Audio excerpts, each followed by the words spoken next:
Hey, what is going on, everybody? You are know it is Wednesday night. It's 9:30. It's the 215 boys. My name, of course, is Paul Spencer. The showstopper's right here, baby. Cowboy Dave. What's up, everybody? Dave, what are we talking about tonight, brother?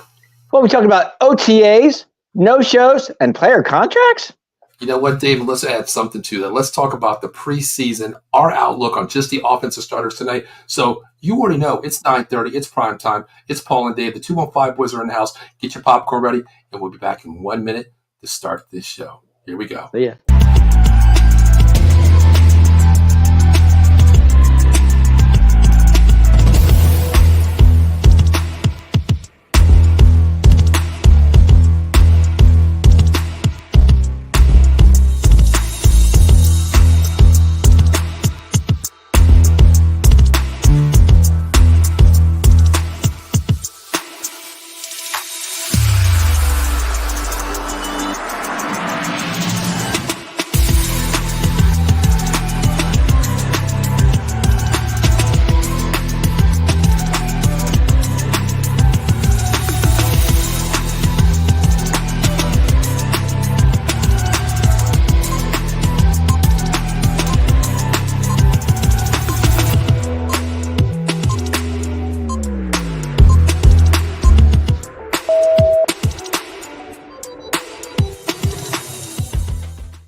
Hey, you already know it's 9:30. It's the 215 boys. My name is Paul Smith. Of course, that's my right-hand man, Davey Yarnell, the showstopper. Dave, first, brother, I got to say one thing. It is hot as hell where I'm at. Bro. It's 85 today. How are you feeling? Bro, you are not kidding. It is so hot out there. It's like 94 out here in the Delco area. And I'll tell you, the heat just doesn't stop, man. Everybody, all the kids are at the pools and trying to stay cool, and the air conditioners are on, and it's crazy. Dave, I tell you, man, holding practice up here. We did practice Monday night, and today we had practice from 3 to 6. I got these kids out here running in the full-blown heat, and I tell you what, I think either I'm going to kill the kids or they're going to be the best conditioned kids I ever seen in my life going through this damn heat, in off season. But, talk about, getting a cold beverage, man. I have to have some cold iced tea today because it is hot as hell, Dave. But yeah, they're talking about a hot weekend coming up. Now, my daughter's got a tournament this weekend starting Friday night at 6, but they go Saturday afternoon and Saturday morning. It's going to be a hot one on them. So man, make sure they stay hydrated out there, man. That's the thing. Yeah. I thought I seen Satan sitting on the damn side bench on the sideline. Coach, we're done today. Let's call it. That's how bad it was today, Dave. Yeah, this weather's been pretty. It's only June. I mean, can you imagine when July comes? My God, it could be over 100. I mean, that's the crazy thing. Talking about Dave, we're going to talk about OTAs here. Dallas hasn't got to Oxnard, California yet, and just imagine how hot we are. How hot it's going to be in California, in Oxnard, California, when the Cowboys get out there. I mean, yeah, I can only imagine how hot it's going to be out there, man. I remember last time I was there, Dave, was in 1977. I'm showing my age now, but my dad was in the Marines. We went out there going to Disneyland. My dad took a detour, and we went to Oxnard, California. That's why I'm a Cowboys fan. But I remember being that young, how hot it was, and I lived in California for 15 years of my life in high school, and it doesn't even compare. I don't know how I did it, man. Honestly, as a kid. Really. Well, it's definitely on my bucket list, Paul. I definitely got to get out there to Oxnard one of these times because I really want to see training camp. I've never seen it. I've seen a lot of things. Training camp's not one of them. I'd love to see it. Well, you know what? Speaking of that, Dave, I mean, all the followers out there right now, we have 21 live viewers checking in. Please comment, let us know. Give us that thumbs up. Give us that heart. Get our name out there because you know what? Dave's bucket list is to get out to Oxnard, California. We're working on getting media credentials for the Dallas Cowboys. So make sure you like, share, subscribe out there. Get our name out there, the 205 boys. We do this weekly to bring you what our feelings about the Dallas Cowboys. Help us get out there and continue to do what we love to do because here, Dave and I go at it. You're going to hear me call Dave an idiot. He's going to call me an idiot because we go back and forth at this because I see it my way. Dave sees it his way. But that's what football and passion is all about. So, what is up with this team, Paul? Nothing is going on. I'm not hearing anything. I keep hearing no shows, OTAs. I don't know what to think. I really don't. The one thing, Dave, there is a positive to this, though. There is? I would love to hear this. Okay, Dave. Over the last 10 years, we've always mentioned one player getting hurt, getting out of the bed, going to the bathroom, right? Yeah. Okay. Yeah, that's true. Yeah, there's that one guy. I mean, he's gone, so we haven't heard any injuries, based on I fell out of bed, I pinched my nerve, I tore a calf muscle, whatever. Tyron Smith is gone. So has he shown up for the green team at all?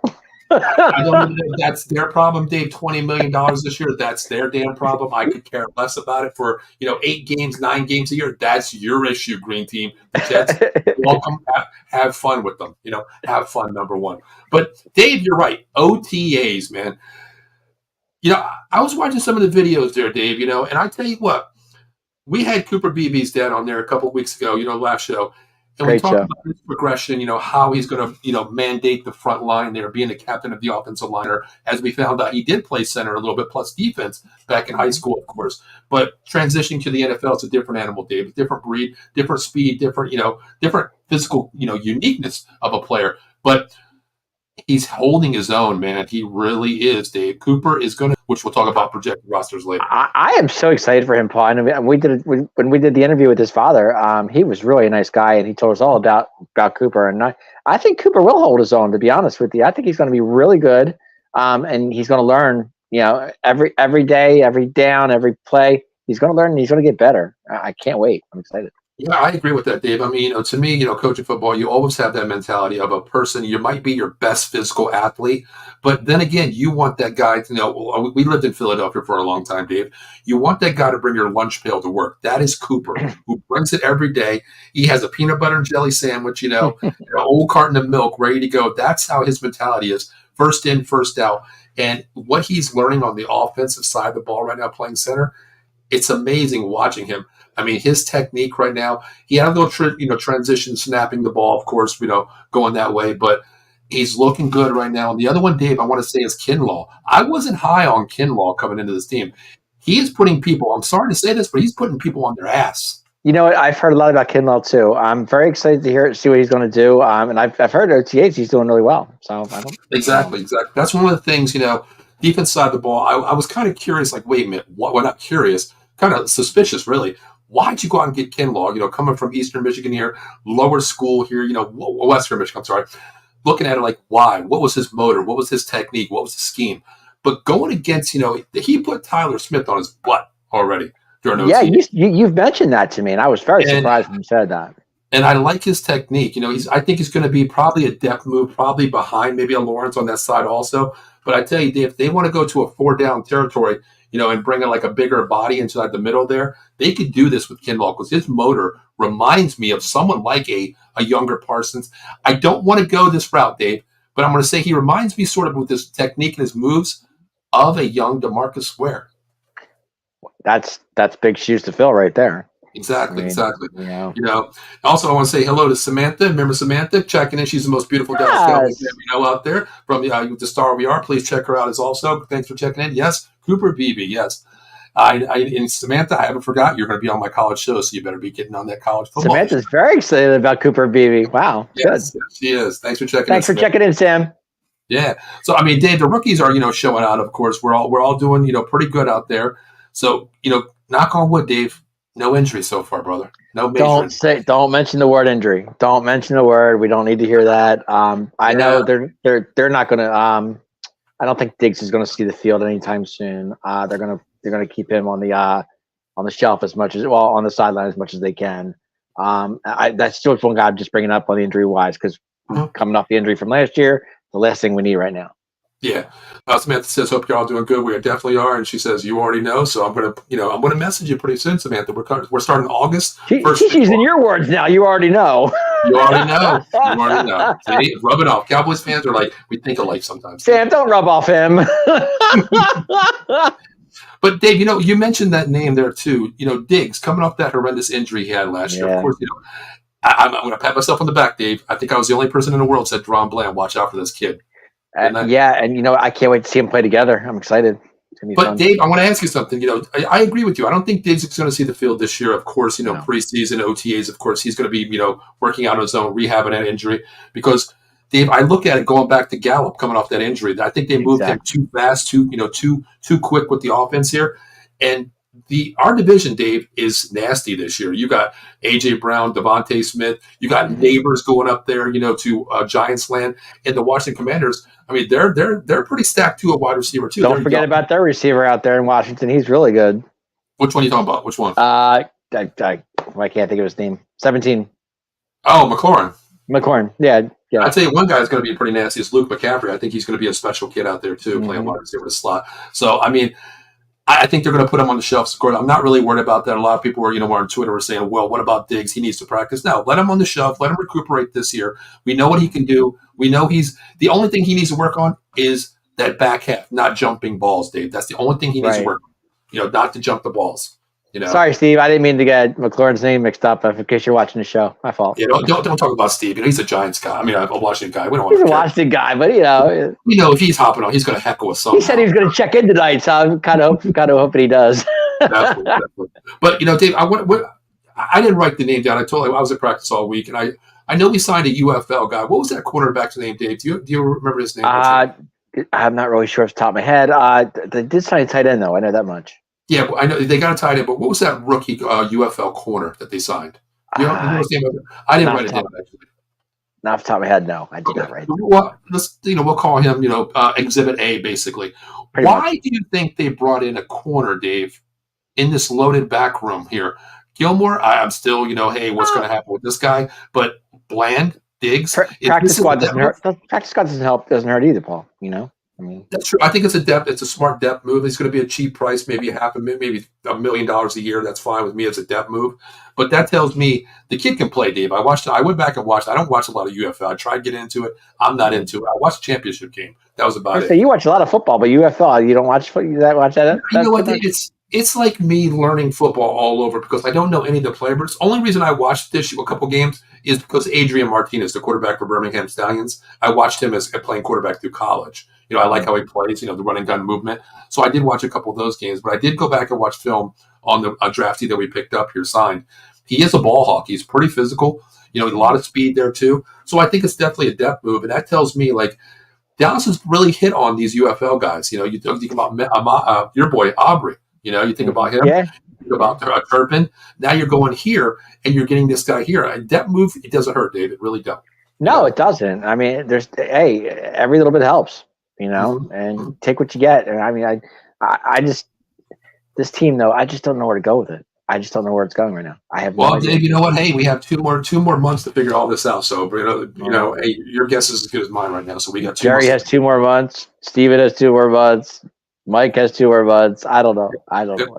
And also, Tyler Guyton from Oklahoma, they're moving from right tackle to left tackle. Aaron great things about him too. And I reached out to one of his broadcasters from Oklahoma, which I sent you the message for. He'll be hopping on a college show pretty soon. I'm going to try to get him on this show as well. Okay. We were chatting a little bit today, and he was like, I asked him a very quick question. I was like, how do you think Guyton's going to facilitate going from the right side to left side, only with 11 starts in his career? He said, Let me tell you something. In 2 years, this kid is probably going to be all pro at left tackle just by his motion. I saw that message you put up there. I thought that I was shocked when I read that. I was like, wow. Yeah, and he watched them for 4 years. He covers the Oklahoma Sooners live every game. He's part of their broadcasting network out there. And he reached out, and I reached out to him, and he reached back to me, and we were talking about it. And that goes to show you that, it'll even shut me up a little bit, Dave, because you know how I was. Like, okay, Cooper can't go from guard to center. One guy cannot go from right tackle to left tackle, night and day here, black and white version, yin and yang, basically. But when you see a player that you know who he is, but you don't really watch what he is on the field and off the field at the same time, learning schemes, it tells you something. When somebody watches it for 4 years playing, Dave, they can tell you more than we can say. I'm sure he can tell you a lot. He knows what's going on. I mean, he sees a kid all the time. He knows what the deal is. So yeah. I'll take his word for it, Paul. If it's 2 years, it could be a year and a half. Who knows? Yeah, I mean, his physical ability. He's playing out there. He's learning it good too. I mean, if this pans out, Dave, you think about this, Dave. That left side is probably going to be the strongest in the NFL. You think about this. Cooper Beebe is going to be a solid technique guy at center, of course. We know that for years to come. Then you're going left guard. You're putting Tyler Smith at left guard, his natural spot. Yeah. And then you're going Tyler Guyton on the left side. Dave, we're talking about, going back to the days of Cowboys dynasty offensive line. Rest in peace, Larry Allen. We're going to that Larry Allen type physical football. Dave. The oldest guy on the line right now would probably be Zach Martin, right? If I'm not mistaken. Terrence Steele's young too. I was saying Zach Martin's got at least 1 or 2 more years left. I think he got that 3-year deal, so I think he has that 2 year left on the contract. I'm thinking 2. Yeah, exactly. And I mean that's fine because if that's the case, then if it doesn't pan out there, he retires or he gets hurt.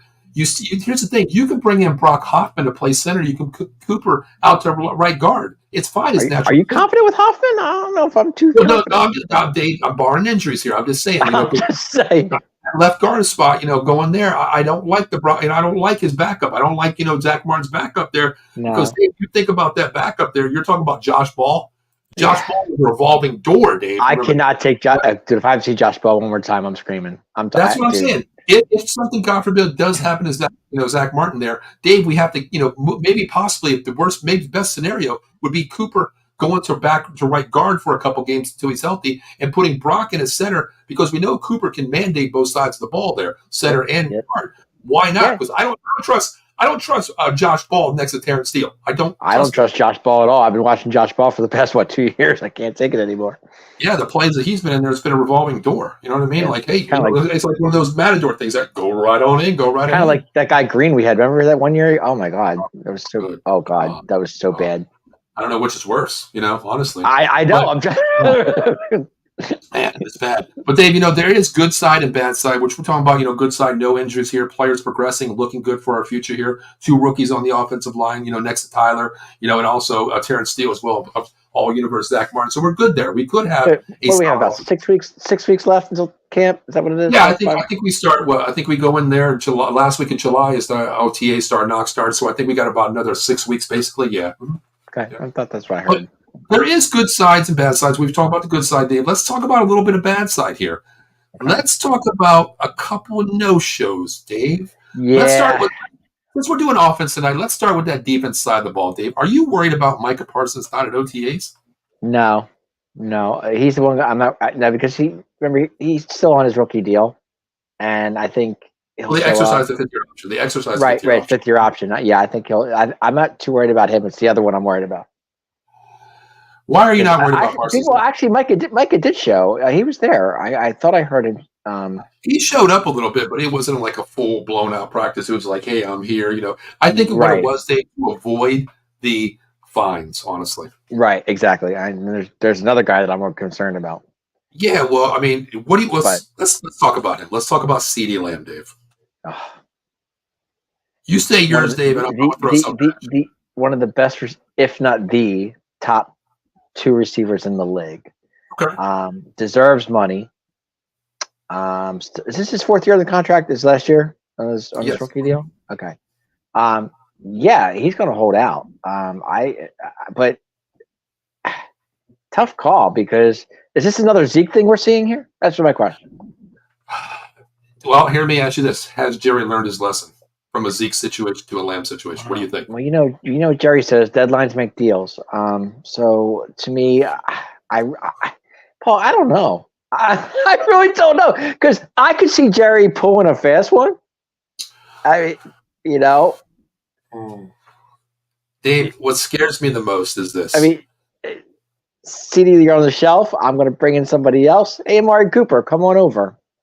Dave, we're talking about a A1 receiver versus a washed up, I don't want you, we got rid of you for a 5th-round backup. Yeah, but we're also talking about a $10 million less contract, too. $10 million, I'd rather pay a wide receiver $20 million more to get a on the field balanced wide receiver, a 1A receiver all throughout the league in CeeDee Lamb. To me, Amari Cooper is just that guy. You know what? Hey, was he even the best wide receiver on the Cleveland Browns? I don't even know if he was, honestly, Dave. He was the top 2. But Dave, you're talking CeeDee Lamb won across the board on 30 teams. You don't have to tell me about CeeDee. I love CeeDee Lamb. You know that. He's my favorite player on the team. But here's my thing, Dave. You mentioned the Z contract. Does Lamb have a stranglehold on this situation? Yes, he does. He knows he's holding out. He's already, cooped fines, Dave, out the butt for not showing up to the mandatory camp here. He's already got the fines there. That's that change to them, guys, of course. That's petty change to them. Right. Yeah. Here's the thing that scares me, Dave. Here's the thing that scares me. Justin Jefferson, 4 years, $140 million. I'm not done yet, Dave. St. Brown, 4 years, $120. Okay. Yep. Waddle, 3 years, $84. Okay. AJ Brown, 3 for $96. That is an average of right there, $33 million for these wide receivers averaging. Jefferson, maybe equal or even better than CeeDee Lamb. I get that. He got paid $30 million, $40 million a year. He got his dough. Yeah. I get that. But Dave, Lamb's better than Waddle. Okay? Lamb's much better than Waddle. Yeah. Here's $84 million, Dave. Okay. Next is going to be Tyreek Hill. He wants that last deal for the Miami Dolphins. He's going to get more money than Waddle. Agree? I agree. If you're going to sign Lamb, you got to sign Lamb now before he sets the new market, Dave. Yeah, but you have another contract you have to worry about too. Okay, well, who you want to sign first? Let's talk about this Dak Prescott. Well, Dave, here's the thing. You know how I am, Dave. Hey, I play for championships. You know what? You have your deal this year, okay? You have your deal this year. You're making $50 million a year. 55. Dave, don't get me started. You just dropped the damn vein in my forehead, Dave. I'm just saying, 55. I wish I had some bourbon in here or some Bacardi or this iced tea ain't cutting it. Maybe I need a Long Island tea or something. But, neither is this Gatorade, okay? Well, we need a sponsorship with some alcoholic beverages out there being a Cowboys fan. These contracts going on. But Dave, you talked about it, $55 million. Oh, there goes that vein in my forehead. But sorry, $55 million, Dave. Let him play out this year. Let him bank on himself. Either, we'll see how far you get. Then maybe you go to Jerry and say, you know what, I got us here. This is how far we got. Or if it blows up, you don't get far, Jerry can say bye-bye. Okay, very simple. You get to the promised land or even an NFC championship game, which is something I will play for that this year, playing with what we have. That's fine. Mm-hmm. Then bank on yourself, Dak. Then go to Jerry and say, money, show me the money, give me the money. Jerry, write the check then. What do you think? Okay, so if he bets on himself, mm-hmm. say he gets to the second round and we lose. Okay. I gotta have an NFC championship. Okay. NFC championship. We'll see what we get there. Okay. Jerry says, I'm not going to give you this. I'm not going to give you that. He goes on the free market. He's going to get paid somewhere else. And somebody's going to want him on. Dak holds all the cards right now. Think about it. He has a no trade clause. Okay, number one. He has a no franchise. No franchise tag. So he holds every egg in that basket. We talk about a dozen eggs. He's got 2 dozen eggs. He's got 4 aces in his hand right now. He's got it, exactly. He's got that royal straight flush sitting in his hand where Jerry knows it, and there is no bluffing getting around this, Dave. But Here's the thing. We talk about this contract, Dave. Mm-hmm. He holds it in his hands, of course. Either you pay him now, you give him this long, lucrative contract where he can basically retire 5 years, whatever, with the Cowboys. You give him that deal. If it doesn't work out, it blows up in your hand, Dave. You're going to be in contract hell the next 5 years, of course, with that contract. Or do you say, do I take that chance as a betting man and say, you know what, I'll live with Dak Prescott this year. I'll wait till the end of the season to see. I could pay him the most money because with the cap coming up a little bit higher next year, maybe we can. Who's going to need a quarterback out there? I mean, there's a lot of teams that would take Dak. Then they would love to have Dak. I know they would. A lot of teams will, but will they bank on a price when they need more hidden talent on the offside the field? We have to have that talent because I'm kind of scared, Dave. If we pay him now and it backfires against us, honestly, I think it's going to be killing us where we're at in the season going ahead. Because I did hear Jerry say back in February that we were going to talk to Dak in August. Mm-hmm. Let's see what August brings. Because so that's what happened. If you remember, that's what happened to Zeke. Remember, he went up and said, Zeke who? Next thing you know, a week later, Zeke's getting a $90 million pay contract. Well, regarding that real quick, Ken Fry checking in. That's the Bat Cave, guys. On Twitter out there, listen, if you're on Twitter, we can now take Twitter comments as Ken Fry, the host of the Bat Cave, is chiming in. So what's up, gentlemen? Make sure you, on that Twitter, if you're watching there, we have 37 live viewers for Twitter right now. Make sure you double-click that video box. There'll be a comment box at the bottom. Let us know how you feel. If you don't like the Cowboys, hey, say hate the Cowboys, screw the Cowboys. Whatever you got to say, let us know. We appreciate it. Ken says he's off to work. What's up, Batman? What's going on, baby? Ken, get back to work, brother. Whatever you're doing out there, just be safe. Go get your sprinkles. You know what, Dave? We're going to talk about that at the end of the show. We're going to put that to the Hold that to the end of the show. Remind me. I will.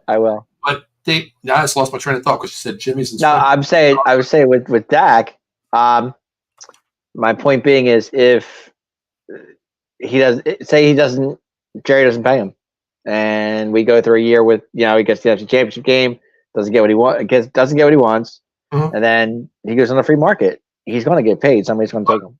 But going back to that Cabo situation with Zeke there, running running in Cabo out there, has Jerry learned his lesson by paying someone being basically with the noose around his neck, saying, "Hey, you're going to pay me now." has Jerry learned his lesson, Dave? Because that deal backfired, Dave. That deal backfired. You go back and look at all the contracts Jerry's given over the years. I don't think he's learned.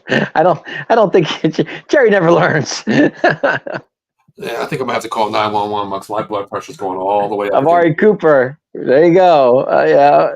Well, what they gave up from the Raiders to get Amari Cooper, and then he had a couple good years. Yes, I won't disregard that. But you trade him with a $20 million hit. Cleveland got him for nothing, and we got a 5th-round bag of stale peanuts, Dave. Yes, we did. Stale peanuts. Not even legit peanuts, Dave. They were stale. Mold all over them, brother. You know that. You know? Yep. The last deal that I think he actually did correctly, even though Lawrence I think Lawrence got overpaid, honestly, too. You know what I mean? I really do, Dave. I think the Zach Martin deal it will work out, though, because that's actually a good deal. The Zach is a good deal. I mean, the offensive line, Dave, is where it's at. You got to play these big boys up front. You got to pay them front. Which is the only good thing about it, Dave, before I forget, is Tyler Guyton, Tyler Smith, and BB is on basically a rookie contract. Tyler's in his 2nd year coming up. So it's going to be a good situation for them because what's going to hurt is Cooper can get that 5th-year option. I think Geiler's going to be in a 1st-round pick. He's going to get that exclusive 5th-round pick, that a franchise deal, but that more lucrative contract. BB can be paid the next year. So I think it's going to mandate a good 1, 2, 3 punch. And that point next year possibly is when you go out 1st or 2nd round, wherever you're at, and go out and get Zach Martin's replacement for the future. Then you pay him 3 years down the line, Dave. So I think it'll work out. But the last deal I think Jerry actually did secure properly was probably Romo's deal. But the great thing about Romo, Dave, he always restructured that contract. Well, they love Tony. That's why. Tony was like his first son. That's why. But he was player friendly, Dave. How many times did he back out his contract to give more money to other players and back in his contract? Right. Know? But he keeps saying how much they love Dak, but yet we're not. I mean, we paid Dak once. We're going to pay him again. I mean, okay, this is just a kind of crazy question here, Dave. If me and Jim Bob Thornton right here is quarterbacks for your team here, I'm the starting quarterback. I want $55 million a year. And you have the guy right next to me who basically is a good quarterback, but he's an older quarterback. You can go out and get him, let's say. But he's the type of quarterback that'll get you, win games for you. But he's a hometown guy, not a hometown guy. He played in Eastern Illinois, as Tony Romo would be. But he's taking discounts, Dave, to give you what this team needs to progress more situations. Here's me, Dave. Dave, I want $55 million. I'm what you need. I'm the starting QB. I'm taking nothing less. I hit the market. I'll get whatever I want. You have the guy next to me say, hey, I'll take $50 million. But you know what? If it comes down to needs to be, back in my contract because I think we need to pay Lamb because I need Lamb too. You don't see that for Dak. You don't. And you know what? I hate to say it, just Dak's name, Dave. That's every player in the NFL right now, honestly. Yeah, it is. It is. Yeah. You're right. It really is. I have to do justice to saying that. Yeah, it is. Mm-hmm. It's not a diva. It's a diva league now, Dave. It's not what it used to be. You know what I mean? Well, I can tell you right now. I mean, who's the odd man on this quarterback decision? All these quarterbacks on this team. The odd man to me is Cooper Rush. You know what? I mean, because you figure Trey Lance is going to see a lot of preseason time this year. And where's Cooper Rush go? He's got one more year on his deal. That's a good thing. Let's jump into that real quick. But what I want to ask you real quick before we move into the projected rosters here, Dave, since you mentioned Trey Lance and Cooper Rush, a QB battle. Dave, you got to pay somebody. Are you paying Dak? Are you paying Lamb? Because Parsons doesn't need. Parsons did say he'll play out the year because he's on that 5th-year extension. He will play. If you pay Dak, say you give him 3 years, 60 whatever, okay. Could you spread that out and pay Lamb at the same time? I mean, give him game plan what he wants to. So what are you going to give him? How much are you going to give him? 3 years, what? I'll give Dak 3 years, 60. Here's the thing. I don't think he takes less than 5 years. Let me tell you why. Why? Sunshine, 5 years, 275, 200. Yeah, good point. Didn't think about that. Who's better? Honestly, Dak or Trevor Lawrence? Dak. You're going to pay Trevor Lawrence, who just came off playing 11 games last year, basically injury prone, can't get you to the promised land. Okay, got to the playoffs twice, but got booted out. Threw 5 picks and still ended up winning. 5 years, 275, Dave. I'm not worth it. You're talking what, $53 million a year, $54 million a year. I wouldn't give Sunshine that kind of money, honestly. Well, he just set the market, and Dak Prescott just seen breaking news saying that son of a bitch got that. I'm Dak Prescott. I'm a lot better than that, Jerry. So That 3-year deal, Dave, why would he take 3 years? Because that QB window there is a 5-year. I want my guaranteed money up front, Dave, if I'm Dak Prescott, right? Yep. I mean, if Dave, you're talking maybe, let's talk about him here. I'm talking maybe 5 years, possibly. God, Dave, I hate saying this, really. I really do. Don't say it. It ain't my money, It ain't my money, David. I don't got the damn money tree in the backyard. I'll tell you that. But if I'm Jerry Jones and I'm sitting there in the table with Dak here and his agent, and I'm seeing I'm pushing a number here, and Dak just says push that right back and says here's my number. I'm thinking 5 years, possibly $300 million, $250 guaranteed. Rolly. I'm talking $60 million here, Dave. You're making $55 million a year. You want me on this team. You need me on this team. Let's bump it up 5. Yeah, so but I'm Cousins just got paid, right? I'm pushing 30. Wait, 30? Oh, age-wise? 30, age-wise, yeah. Yeah, but you look at all these quarterbacks, man. Quarterbacks with the NFL now, these quarterbacks can play till they're 50 years old. They don't get hit, Dave. Yeah, I know. But my thing is, I'm gonna be his PR man. I hate doing this to Dak. I mean, Tua is going to get his money. You see, that's the thing. I'm glad you mentioned that, Dave, because you got to pay Dak before Tua hits this market and sets. That's what I'm hoping for anyway. You really have to. But if I'm Dak's agent, I'm going there and saying, hey, listen, you got an outstanding offensive line. You got a floor general on BB here. You got Tyler Guyton, Tyler Smith, all universe, Zach Steele. We know what Terrence Steele is well. Zach Martin as well. But this offensive line can be something special. You mentioned Kirk Cousins, and he's getting his money up in Atlanta, but didn't they just sign a rookie quarterback? Didn't they sign a rookie quarterback, get one in the draft? I think Penix is the future there, honestly. I think I think to me it's more of a security move, Dave, honestly. Yeah, okay. But it kind of didn't make sense because you're going right-handed, left-handed, quarterback situation there. Penix was great from Indiana to Washington. Watched him numerous times, throughout basically 5 years playing in college. But the one thing about Dak, though, I do love. The one thing about Dak I do love, he does bet on himself, and I like that. I mean, not many quarterbacks do that. I'll bet on myself. I'll prove you what I can do. If I get the NFC Championship, all right, Jerry, we're talking. That's me. Honestly, if I'm Jerry Jones, Dave, and I'm going to sit there and say, hey, listen, Dak, look, we don't have the money right now. We got to go out and get your weapon here. CD doesn't want to play for this contract. We got to sign him. We know we need him. We know we need you, honestly. But here's the thing. We have to pay Lamb to a 5-year deal, making him probably that's the top 2 wide receiver. I'm going to tell you this, Dak, here, gentleman's handshake here, coming from Jerry, don't mean shit. But my handshake to you is this. Dak, you get us to the NFC Championship this year. I will make you the highest paid quarterback in NFL history. There you go. I think that's the deal right there. I mean, a gentleman's word, Dave, a little bit different. We know that. But, gentleman's handshake is meaning if I do that to you, handshake is done. It's bond right there. Word is bond. But with Jerry, that handshake, it didn't mean shit. It could mean. I mean, have you seen Dak? He looks really thick. Did you see he was at this camp where he was throwing the ball, Dave? This dude, man, I'm telling you, look, if I had a body, Dave, that's what it would want to be like. I mean, that's what I would. My God, he looks outstanding. He does. I mean, he's off season, working out. I'm not saying his skills are. He still throws the ball high on things I've seen, but from a standpoint, I mean, dude, the guy keeps in shape. I mean, you can't deny that. You can't deny it. Even coming out where he played in college, Mississippi, he was Bulldogs there. I think he got another tattoo or two on his body there too, from what I'm saying. But. You know what? If you make $55 million, you can get anything you want, bro. This is true. You can have the best tattooing artist in the world fly into your house and do it at home. You know what I mean? Yeah. Us guys got to go to the local shop and hope we don't get a disease from the damn deal. It's a big difference, but. I'm glad you mentioned that, Dave. Talking about it. Well, who do you think Lamb gets signed first, or Dak? I do. I think Lamb is the main priority right now. What are you giving him, Dave?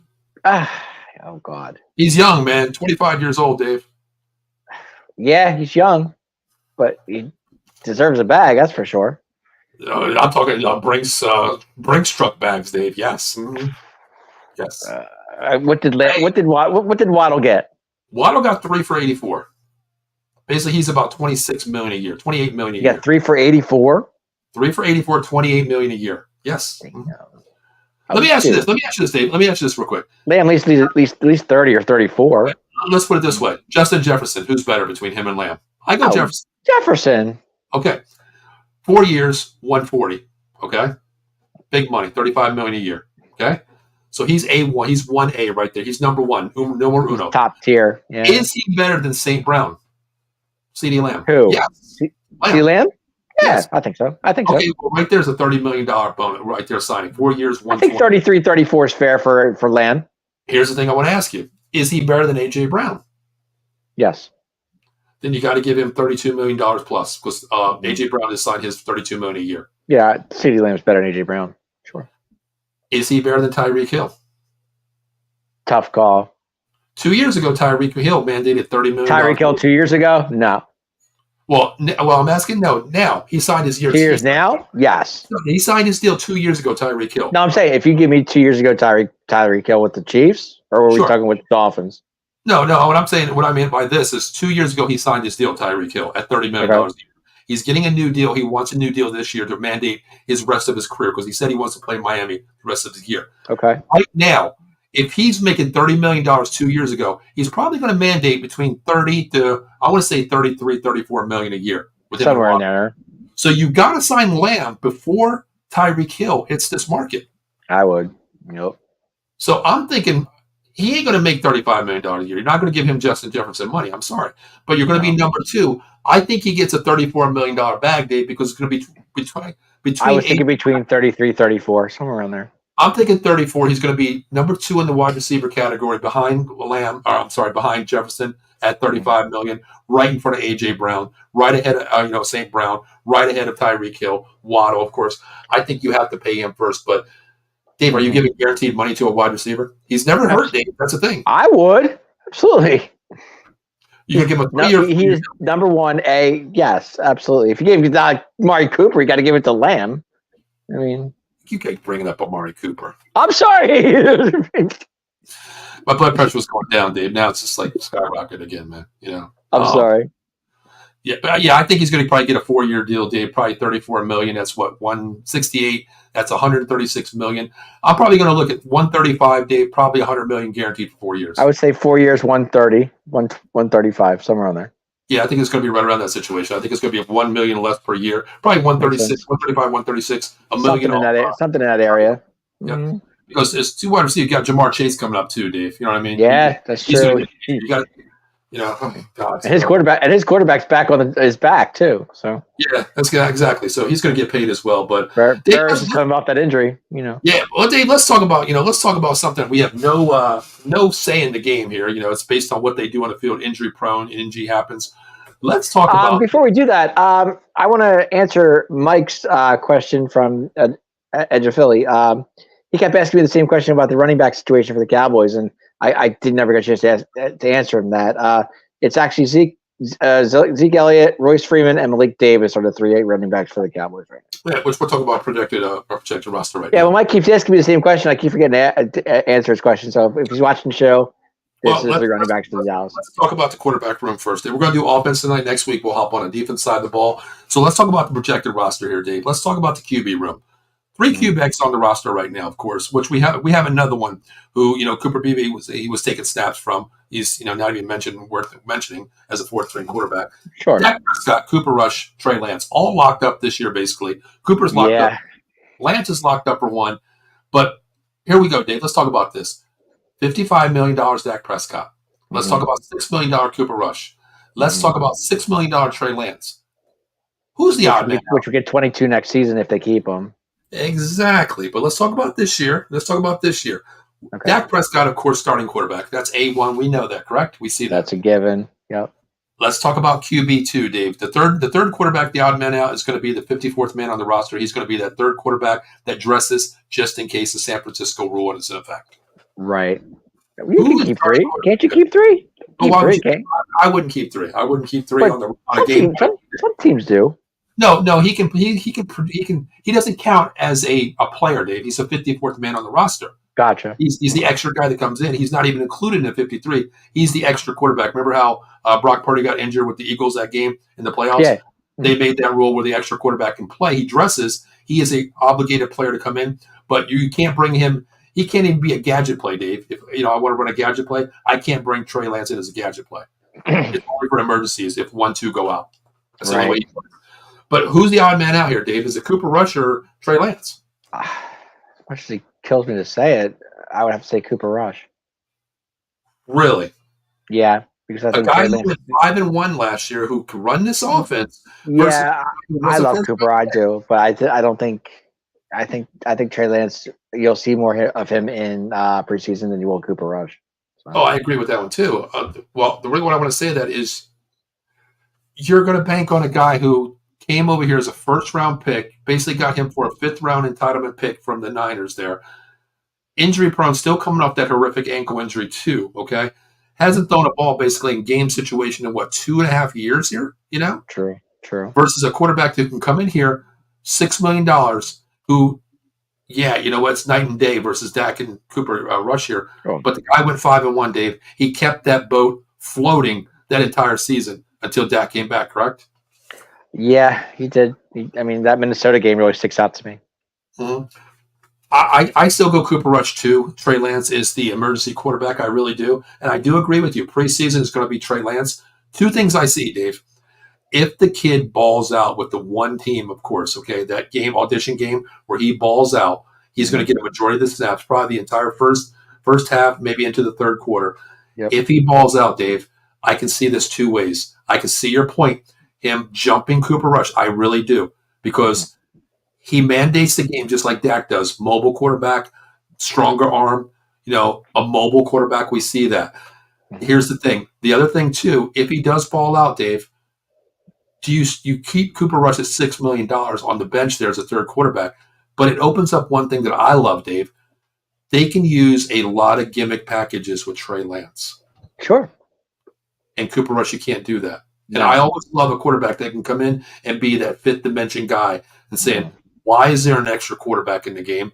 He can line up as a wide receiver. He can line up anywhere, in the backfield. He can do that. You go back to like a Christian McCaffrey type player with motion, Dave, then I think that's possibly could be. But it's either that or trade bait, Dave. He balls out. Man, just think quarterbacks are going to go down in OTAs, Dave. You can get maybe they will. Possibly, who knows, right? Yeah. I mean, last year we kept all three, which was I had no problem with that. And Cooper was number 2. Mm-hmm. Trey didn't even see the field. Well, Trey came off the trade. Yeah, he came in late too with us, basically. Right, came in late, didn't know the offense. I get it. But no, I think Trey Lance. I hate to say this, but if they don't pay Dak, I think Trey Lance could be the future. I don't want to say that, but yeah, I don't want to say it either, Dave. Right now, I don't want to progress into next season, depending on what we do. But you have to, if you do keep him, he's guaranteed $22 million next year. Either he plays or not, Dave. Yeah. Even if you don't take a snap this year, Dave, you keep him next year. It's $22 million. Yeah, it's a lot of money. For a guy that we don't even know what not even want to say what his ceiling is, what he can be. We don't even know that yet, Dave. Honestly, no, we don't think about that. But we'll find out. We'll see a lot more in preseason. Oh, we will. All right, now we go to the wide running back room here, Dave. Okay, Zeke Elliott comes back from the Patriots. Rico, your boy, is going to be back to. Royce Freeman's number 3. Malik Davis is possibly there. Deuce Vaughn is probably going to be a special teams gadget play guy. Let's talk about the starter, Dave. Zeke Elliott. How do you feel about that? Welcome back. I think he's happy to be home. He did too bad in New England. I thought he backed up Stevenson pretty well. A lot of people look at his carries last year, Dave. He had 700 yards on the ground last year, plus another 300 through the air. He still has a lot in the tank. I think he still has a lot in the tank, to be honest with you. And I think we'll see a lot of screen passes that we didn't see last season too with Zeke. Yeah, his last one I remember was that Pittsburgh game. Yeah, that was incredible. Yes, I remember that. Yeah, I agree. I think he's going to be. Plus, he shared the backfield with Stevenson too. Was that the Brandon Carr pick too? That game? I don't remember that. I remember. I'm just so dumbfounded that Zeke got a screen pass and went to the house on that one. Remember the Brandon Carr pick though? He picked it off, went to the house. I think it went to the house. Or was it? Yeah. Yeah, I believe it was. That's where it was. I look back car crash. Yeah. But yeah, I agree with Zeke. He still has a lot of motor in there. Plus, being last year, sitting out a year basically. Well, really a year basically. Plus, he blocks too, Paul, which you like. That's the thing too. I'd love a back that blocks. I'd still go back to that game, Dave, the Tampa Bay game opening the season where Dak got the ball and had to throw the ball 60 times and Zeke ran the ball 12 times for 2 yards. He became a blocker. That's something that I don't care. I love Rico. He's got my heart now. but he's not a blocker. He's not a Zeke in the No, backfield. Zeke is a blocker. You know, even Pollard wasn't a blocker, Dave. We know that he's just a basic chip guy. Zeke can put a guy on his ass. We know that. You know, Well, we've seen that. We've seen that many times. Yeah. Except when you run a Chinese fire drill and you get blown up, that's a different story. So don't ever run that shit again, please. Kellen Moore, come on now. Well, yeah. I mean, I don't know what he's going to look like this year, but yeah, I can't wait to see that. we'll talk about that. I think he's going to be a lot better there. I think he's learned his lesson. I think with that offense, it's something. The one word I want to say, I keep hearing things over in Philly. What's going on over there? I don't think him and Jalen aren't on the same page. I don't know. Well, that's the thing. Kellen Moore's verbiage is very hard to learn with the quarterback. I don't want to say IQ level, but I'm going to throw out. If he was with Lamar Jackson, that team would probably be 0-17 because the verbiage is not. They probably would. Yeah. You know, Dave, you heard on. You know, I talked in the group chat about how I call my plays. You know, I write twin 7, twin turbo, Z screen, offset 1. That means, Dave, you're just going out 5 yards, turning left. That is the verbiage for Kellen Moore. But when you have another quarterback that's basically go to the next car there and turn left and we'll throw you the ball, it's a different verbiage. And that's Kellen Moore. Like I said, what I keep hearing over there, I keep hearing issues between those two. I don't know what's going on. But well, you know what? Keep the issues going on, brother. Keep the issues going on. I'm not following. I don't know what's going on, but I just keep hearing things. I don't know. All right, so we got Zeke projected number 1, Dave. We both agree with that one. Who's your 2 back? Who's your back 2? I'm torn on that.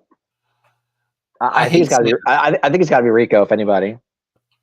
You know, I agree with you. I think Rico deserves that, Dave. He's a downhill runner. He showed me some heart last year where he's carried 5 guys on his back, Dave, to get a first down. We've seen it. He looks to hit the hole. He's not that bounce out runner. He's the hole runner. And I think he's going to get a lot of carries, Dave, off that left side, right side this year. I think it's going to open up. And I think this running back committee, you know, I was watching. I usually don't watch ESPN, Dave. I really don't. You know how I am. I don't like Skip. I don't like Stephen A. I don't listen to those guys. I don't care for him either. But I was listening to a couple of days ago, and I seen them, or it was a show, a podcast, where a bunch of idiot Philadelphia podcasters said something like, "This running back room is the worst in the NFL." I take notice to that, and I say, disagree with that. I disagree because it tells me you might like Philadelphia, you might watch Philadelphia, but you don't watch Rico run how he runs. Rico run, yeah.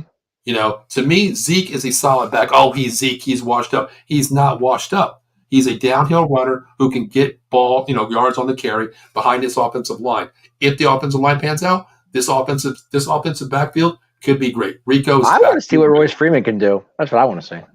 Royce scares me a little bit. He really does, Dave. Mm-hmm. I mean, I forgot he was in the league until that's what I mean.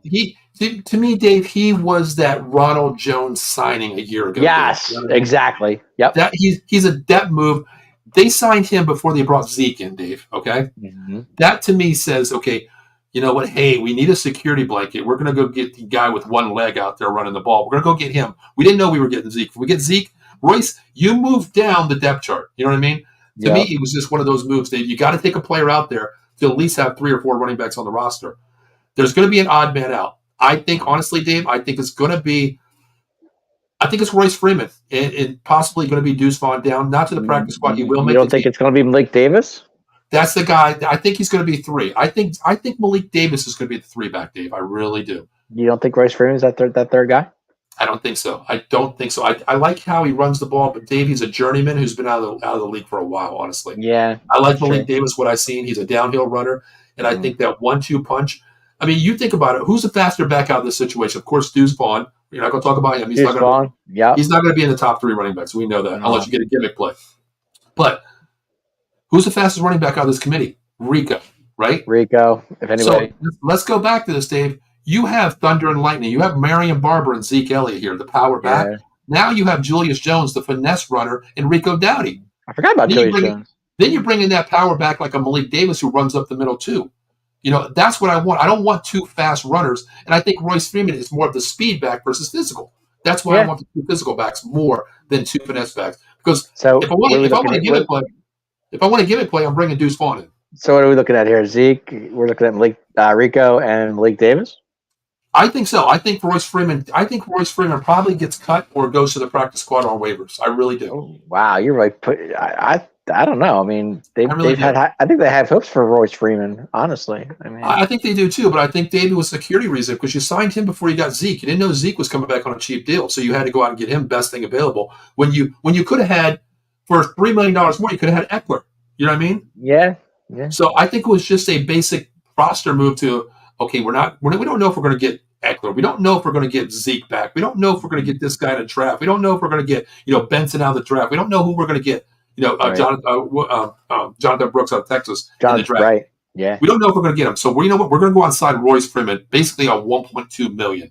If we lose it, it's a cheap deal. I mean, it's a wash away deal, not a big deal. You know what I mean? Yeah, great, exactly. So, but we'll know more, of course, OTAs and how this pans out. Right now, you're playing 7-on-7 ball, so we don't know. We don't know, Dave. We don't know. But no. Here's the big position. I think, but we do know definitely Zeke is number one. We'll say, Rico number two, and number three is up in the air right now. It could be Malik. It could be Freeman. Who knows? Yeah, I agree. I think Zeke's number one. I think Rico deserves that after last year. I think you have to give him the starting nod on two, running back 2, RB2 there. I really do, Dave. Based on last year, he carried the load. So I think he earned that spot. I'm just bummed Zeke's wearing 15, not 21. Yeah, kind of pissed off. Now I got to go buy another jersey. I know. Like, come on, man. Sucks, man. Sucks. I wish I had a guy up here. I actually had 2 Zeke jerseys. I'm going to call my buddy when I go to Philly and say, hey, can you take off the 21 and put 15 on there? 15 on there. Yeah. That was his college number. Yeah. With the crop top. He was the one that made the crop top. Mm-hmm. Yep.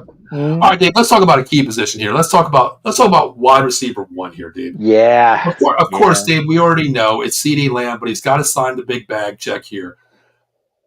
Let's leave him alone, Dave. Let's leave him alone. Leave him out of the equation. We know he's going to be RB or wide receiver 1. We know that. Yeah. Can we talk about RB2? Is it Brandon Cooks? Turpin, I think it's either Brandon Cooks or Tolbert, one or the other. I kind of like that, Dave. I kind of like where you're going with that. I think it's still going to be Brandon Cooks, honestly, as a slot. I think he's going to be the slot guy because Jalen Brooks is a big high flyer, Dave. He's a big size receiver. You put him on the outside and you let Brandon Cooks fly on the inside, right? Mm-hmm. Yep. Makes sense to me. It kind of makes sense to me.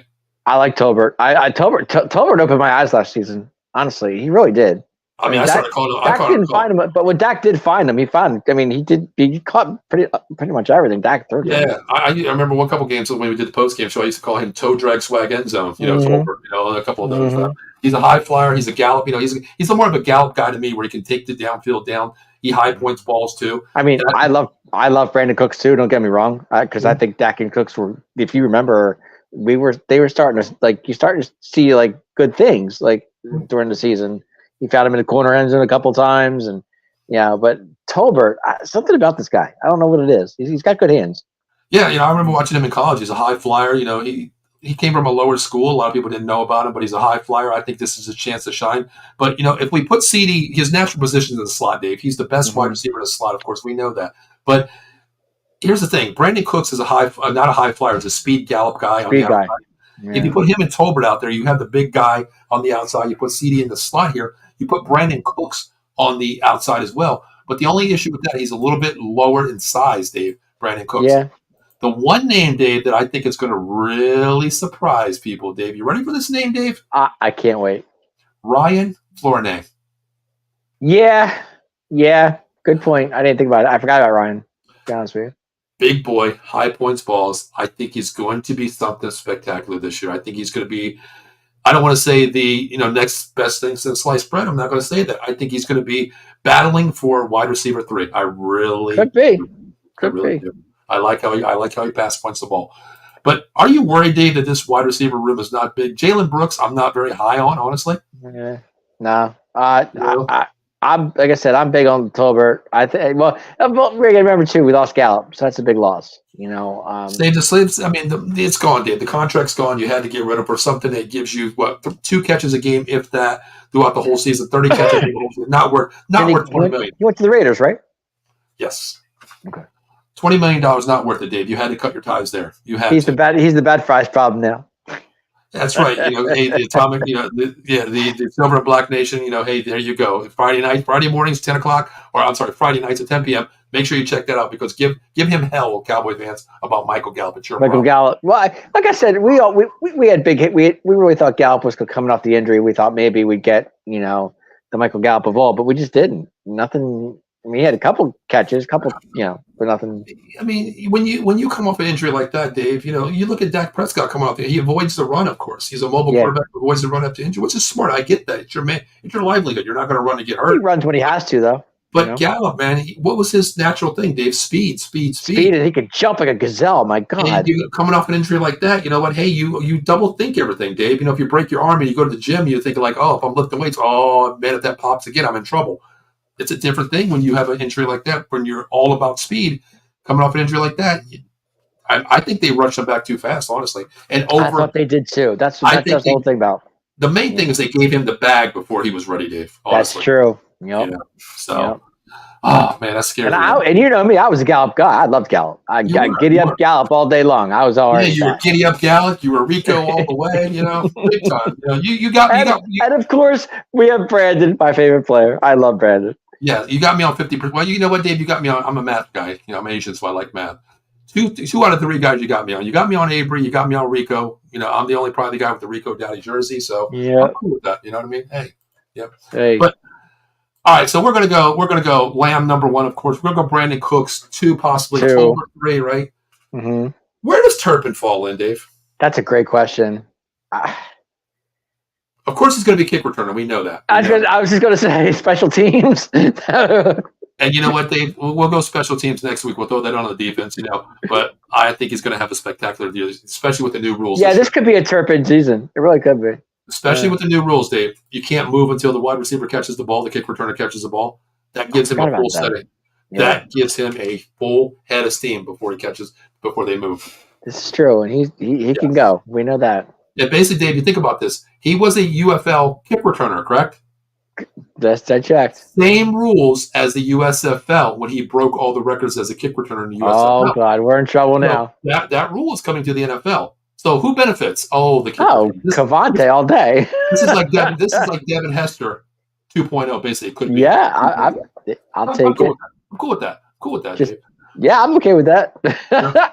All right, so where do you think Cavante falls in, Dave? I mean, is he? Of course, he's going to see the field. A lot of times, you're going to go twins left. They could use him could they put him in motion a lot? I mean, I don't know. That's where I think he does. I think it's going to be him and Deuce Vaughn. A lot of motion this year, Dave. I think it's going to be a lot of eye candy, and hopefully they allow to use him because remember last year, Dave, I got pissed off when we used motion. It's all window dressing. It's all window dressing. Yep. Yeah. To me, I'm showing you window dressing, and my guy on the offensive side of the ball right there is looking at me. One of my coaches saying, "Hey, Paul, you ran Dave in motion. That linebacker's biting every time. So come back. You know what? Fake it there one more time. Let him bite, see what he does, and then give it to Turpin. Give it to Dave coming across the motion. You always set up your two. You don't set up the next play in front of you. You always set up 2 to 3 plays ahead of you. That's what they need to do with the motion of a Deuce Vaughn and Turpin, Dave. Honestly. Yeah, like I said, I'm a big Turpin guy. I love Cavante. He's good. He's fast. So if they put him in motion, I can't wait. I'm excited. Can't wait to see and you know the crazy thing. I'm gonna throw another name in here, Dave. This is kind of surprising. I did watch a lot of OTAs in the season here this year. You know, chiming into the Dallas network down there, and because I get all the channels, I'm happy about that. I get to watch. You got the time. Yeah, I got one guy who's not in the wide receiver room, Dave, has been getting a lot of attention at wide receiver. Who's that? Mr. Deuce Vaughn. Oh yeah. What do you think? But he's so small. My God, he's like 5'5", 5'4". Wes Walker, Julian Edelman. Yeah. Cole Beasley. I get it. But, why not? Dak loved Cole Beasley. God. Why not? I think this Tony loved Cole Beasley. Hey, Deuce Vaughn is more maneuverable, more shifty than any guy out there, Julian Edelman or Wes Walker. Why not? You got to pick up speed though. Once he gets moving, he's fine. But hey, a lot of slip screens, a lot of slants, a little in and out, juke curls here. I would all day long, man. Oh my God. God. So you tell me Shots has a lot of options. He does. I mean, regarding that, I mean, you have one wide receiver, 2, 3, possibly 4 deep here, Dave. That's what scares me. Who's going to be that 5th guy wide receiver? Are you looking at a Jalen Brooks? Are you looking at a Racy McMath, David Durpin, Moreno Cooper, or Cam Johnson, or a Corey Crooms? I don't know who that big wide receiver is, Dave. I couldn't tell you. I don't know who that 5th wide receiver is going to be. I don't know. I really don't know. Because if somebody goes down, Dallas runs a lot of 3 wide, 4 wide receivers, Dave. You got to have 6 on the roster. Dak throws the ball 50 times. God. So, you got to have some depth, right? Mm-hmm. All right, so let's move on to the tight ends here. I just can't wait to see this, like the overpay, the slants with Zeke, and it's like the the slant pass. I want to see that because we didn't see that all last year. We didn't see it all. Well, see, I'm kind of curious about this year too because I like Jalen Tolbert. He's a high flyer. He's a gazelle too. Brandon Cooks is a slot. He can play slot. He can play outside. He can. Two fast wide receivers now. Gallup. Here's the thing, Dave. Last year, Gallup didn't mandate that second level to the defense, opening it up for Lamb. Lamb still got the ball, but just imagine if we had Tolbert running that deep route and Cooks running that deep route. Yeah. You're going to be one-on-one with a slot corner or a linebacker with Lamb. Mismatch all day long. All day. What he did last year with no deep, really downfield threat on one side of the ball with Cooks. Mm-hmm. Now you have Tolbert coming in, which could open up that secondary 100%. That's what I love with Tolbert over a Gallup situation, Dave. I really do. I got you. All right, let's go to the tight end room here, Dave. Jake from State Farm, Mr. Ferguson, of course, I love Jake. Can we talk about him first, Dave? I love Jake. I'm a Jake guy. Love him. Man. Dak loves, and I say this every show. Dak loves his tight ends. He just does. He does. He does. Just go over the years and see how many tight ends. Dak just loves them all. That's true. And this guy coming from Wisconsin, he's the son of Barry Alvarez, the legend, the AD, their head coach at Wisconsin. I watch this guy play. Great guy coming to the situation here. So I think he's going to be one of the hell of the best players out there. Also, I think he's going to be the starting one. Now, Dave, do you think he's the best tight end in the division? I see a lot of podcasters say that, what's his name? Goddard is the best one. Goddard, yeah. I think Ferguson's there. Better blocker, number one. Jake's definitely in the top three. I would think. I put him number one in division. I think so. But there's one tight end I'm really concerned about injury wise. Don't say my guy. Hendershot. Okay. I agree with that one. I That's what I'm concerned with. I wasn't going to go Luke. No, I'm thinking Hendershot. I agree. Because last year it was all injury with him. We didn't see him much, so I'm kind of hoping we get to see more of him this season. Yeah, I agree with you 100% with Hendershot. Coming out of college, he's more the blocking tight end. A big pass catcher, radius, like crazy. Arm span, like we've seen that. He just needs to know where the end zone is in the yardage stick, where he knows that he has to learn that. But right. I agree. Injury prone a little bit. To me, he's that guy that could be the two-starter, number two. But I like Peyton. I do. I think he's a really good tight end. We just didn't see much of him because he was injured a lot. Yeah, we don't know what he is. We've seen glimpses and glamours of him, of course. But do you put him over Schoonmaker, your number two pick, Dave? Yes, that's my question. I don't know where to go with that. I really don't. I'm on the fence with both of them because I like Luke. I do. Okay. But Luke, to me, like you said, Luke's a blocking tight end. Mm-hmm. But he had 1 or 2 touchdowns last year. Yeah, 1 or 2. Yeah. Okay. So who are you going to put? Of course, we're going to go Ferguson number one, Dave. Who are you number putting one on the depth chart here? Of course, we're keeping 3-4 tight ends, Dave. Yeah, I got to go with. I like Hendershot. I do, but I'm going to stick with Luke because I think Luke's. He's learning the offense and he's less injury prone than Peyton is. So. Okay. Here's my thing. I'm going to disagree with you on my, opinionated. Of course, we see both sides. I'm going to go Ferguson number one. I'm going to go Schoonmaker 2 this year, Dave. And hear me out. Okay. Hendershot's coming off injuries. We don't know what he is. He's more of the better player right now versus scheme, Dave. Progression-wise, I think he is the better player.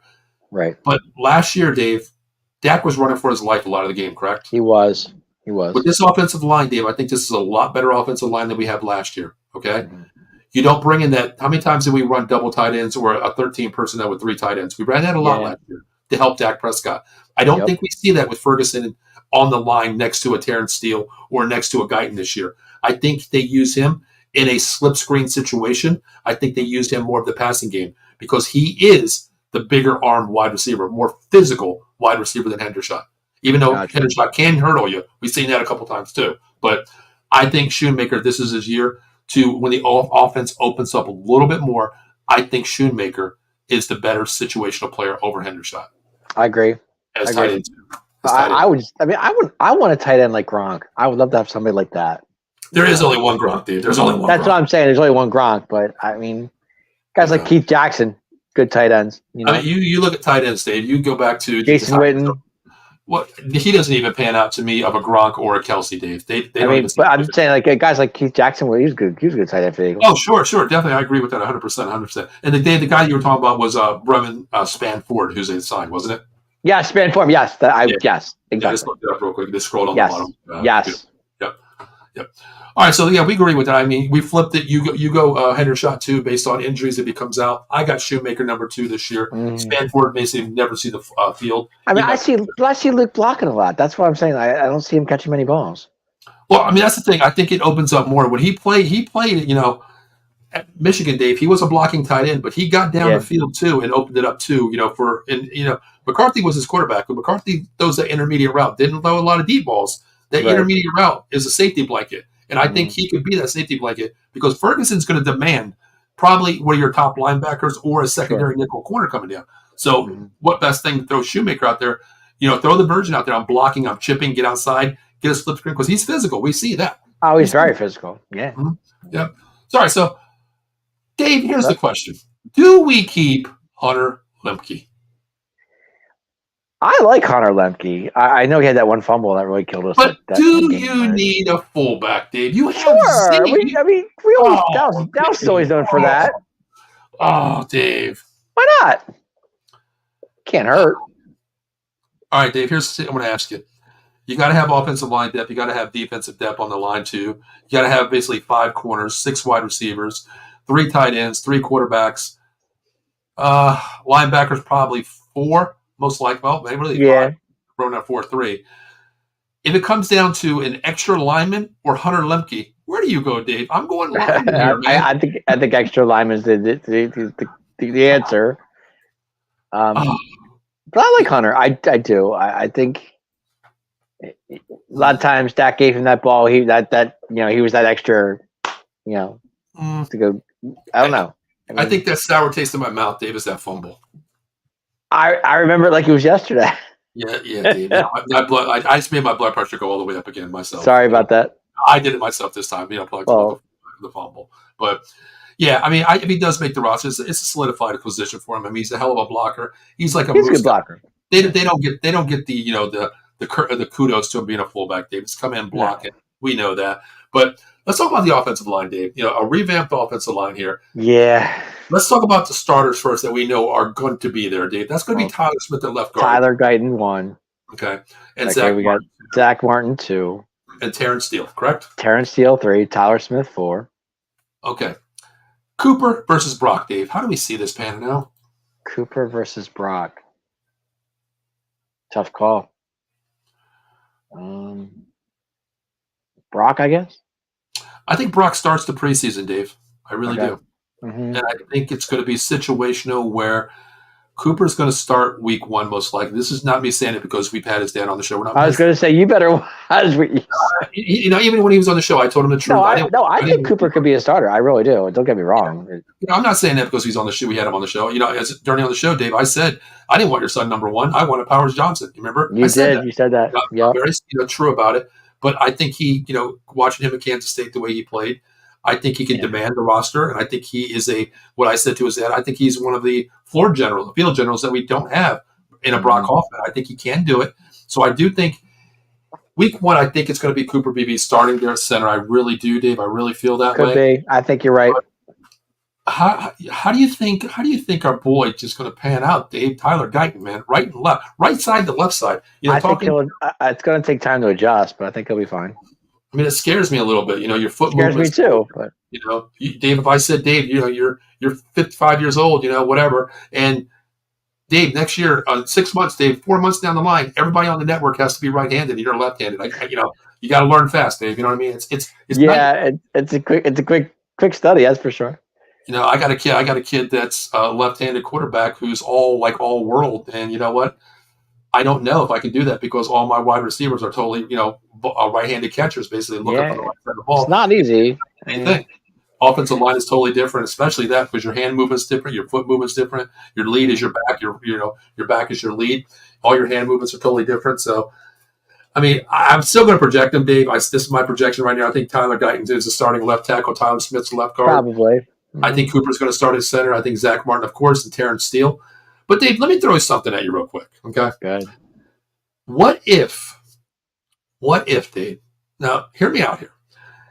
If Tyler Guyton can't pan out at left side, right? Mm. Do you think he's better? He's one hell of a player at right tackle. Do you think he can outbeat Terrence Steele at right tackle?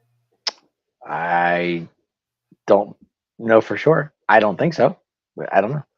Reason why I'm saying that, Dave, is I was going to say, what made you bring this up? well, I mean, of course, it's musical chairs, Dave. Of course, I don't like saying that. A musical wheel on an offensive line is something you don't want.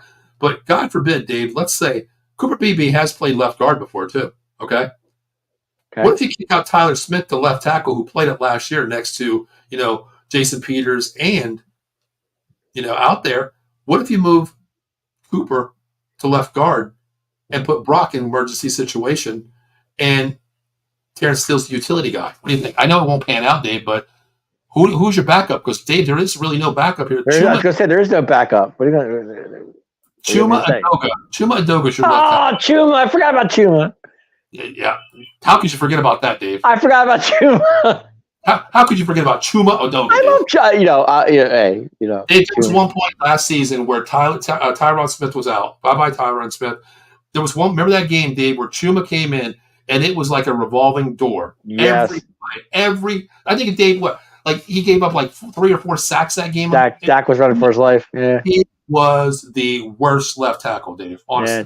Good old Chuma. He's our backup, Dave. Okay. Yeah, it's pretty. Dave, do you want me to make it worse for you? Do you really want me to make it worse for you? Left guard, Dave. Left guard, Dave. You know who your backup is? No idea. Mr. TJ Bass. I forgot about. Dave, if you had some Bacardi, toasted that one, Dave, because Mr. Bass, yeah. Dave, I'm going to get worse for you, okay? Oh God, you can't make it worse than that. I'm going to leave Brock Hoffman out of this because he could be a legitimate starter. If it doesn't pan out, I'll give him that. He's fighting for that spot. Okay. Dave, right guard. God hope Zach Martin doesn't go down because we are talking Josh. I don't play basketball. Josh Ball, yeah. And I'm going to get worse, Dave. I'm going to take it one more level here for you. You ready for this? You're going to bring up Green next? I'm not going that bad, Dave. Okay. No, I want to be positive a little bit. You said worse. I'm taking it. Well, this is probably the same category, Dave. Let's talk about Matt Walikowski. Matt Walikowski? Yeah, Matt. Yeah. And, Dave, this is why I mentioned Hunter Lemke or offensive line. You need offensive line depth behind this team, Dave. Am I right about that or not? You're right. I'm not saying you're wrong. If one of these players on the offensive line go down, Dave, are you okay with our backup coming in with this team? No, I'm not. No. Not with Josh Ball. No, Josh Ball. I mean, come on. Tyron Smith over one of our left. Two, honestly. Mm-hmm. At least he can stand there and put his arms out. The biggest, guy in the NFL. Who was our center years ago that we had? I can't remember his name. Top of my head. Who? Travis Frederick. Frederick. Yeah. I'm going back to like Andre. You would bring back Travis Frederick. and listen, if his injury didn't happen with that disease that he had, man, we wouldn't be talking about starting center right now. He was one of the best. He was one of. Oh man, wow. Yep. Yeah. And I don't want to knock our guy last year, Dave. Tyler Baez played one hell of a season. Oh, Tyler from Wisconsin was fine. I mean, he did all right. He did good. Farewell. You're with the Commanders. Yeah, he goes to Washington, man. Yeah, I know. Stays in the division. That sucks. You know what? Speaking of Jets, Dave. Chuma Adoga's a former Jet, right? Yeah, think so. He sucked there. Then you go and get Tyron Smith. So Eileen forgot to say hi. Eileen, now since you forgot to say hi to us, I'm giving you Tyron Smith is your problem now. But yeah, thanks for checking in. Eileen, thank you for checking in. Eileen is like my TV guide. I ask her so many questions if this song. She tells me if this song she's all over it, man. Let me tell you, that girl is all over it. I'm kind of pissed at Eileen though, Dave. Honestly, she's our wrestling guru too. Yeah, but what, Dave, I'm kind of pissed at Eileen though. You know why? Why? Listen to this, Dave. Hear me out. Here's the thing. I'm sure Eileen's hearing you out too. I know. You remember, Dave, earlier this year, and I said all I want for my birthday was what? What did you say? You probably forgot too. What did you say? I want Eileen. Cowboy Super Bowl? No, that's Dave. I can't wish for a miracle, brother. Okay. Birthday gets to something. That's a miracle, Dave. You're talking about miracle. There's totally different, Dave. I know what's right and wrong and stupidity versus reality. I gave it a shot. yeah, exactly. But you remember I said I wanted Eileen to hop on one of our shows. She hasn't. Oh, that's right. You've been dying for that. Yeah, you said that. So we got to get Eileen on there, man. Eileen, I'm 53 now. I'm not going to make it probably to 54, 55. So you better get on one of the shows. Send her the StreamYard, maybe she'll jump in. I want her on the wrestling show because I want to hear her talk Oh, on about the this. wrestling show. Yes, she's a guru on wrestling. Yes, yes. Are you on the All right. wrestling show? Yeah, yeah. So, Dave, what is our weakest? Before we get out of here, what is our weakest point on this offensive side of the ball here? Our weakest point. Our weakest position, Dave. Or you can call it O line, you can call it wide receiver, you can call it back, you can call it QB, tight end, whatever you want to call it. What do you think our least weakest link basically is? I think it's going to be the O line. I agree. I don't want to say starting O line, Dave. I mean, backup O line. I'm not saying starting O line. I think our starting O line is pretty good.